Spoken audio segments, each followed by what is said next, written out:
Okay, so in the last video we looked at a simple parameterized function called printchar, which prints a single character with a simple character parameter.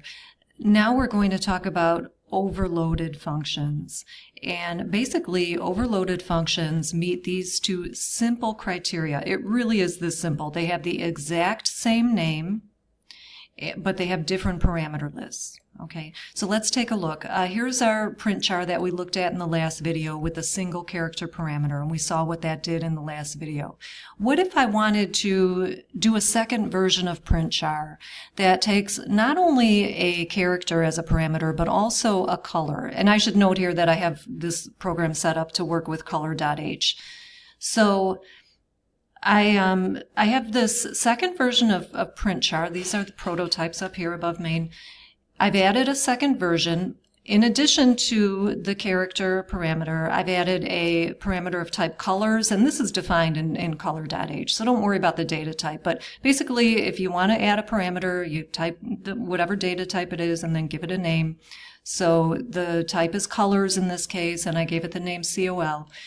So now we've got two versions of printchar. Do you see how these meet the criteria? They have the exact same name, character for character, and different parameter lists. And by different, I just mean different. This one has one parameter and this one has two. That's different, okay? So it really is that simple. Sometimes if I ask students to write me some overloaded functions, I'll get this. Okay, those are not overloaded functions. They don't have the exact same name, right? So in any case, same name, different parameter lists. That really is all there is to it. Okay, so we have our prototypes at the top. Let's go look at the definition down below. And both of the functions have to have a definition. We have the old one here with the single parameter, and then this one is going to accept the color parameter, which I'm calling COL, as well as the character. So if you see, I'm calling the setColor function, which is in color.h.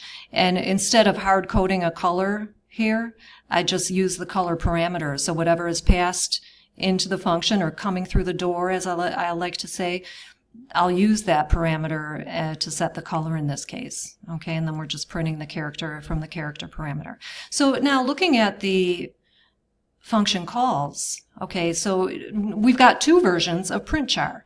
And basically, this first call is calling the old version of printchar that just accepts the character. So we're passing a diamond that's going to be printed in whatever default console color is being used.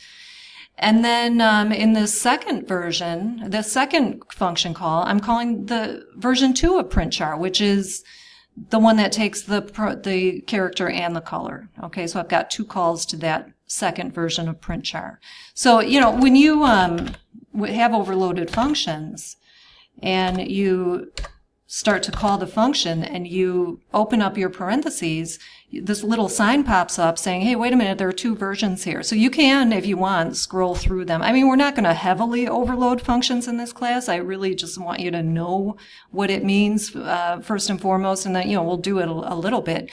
But you'll have functions like, especially some of those the C++ library functions are overloaded 8 or 9 times, and, you know, sometimes even more. So this little sign is helpful. It tells you which versions you have here. So this is the one with the character and the color, and then this other one is just the characters. So in any case, same name, different parameter lists.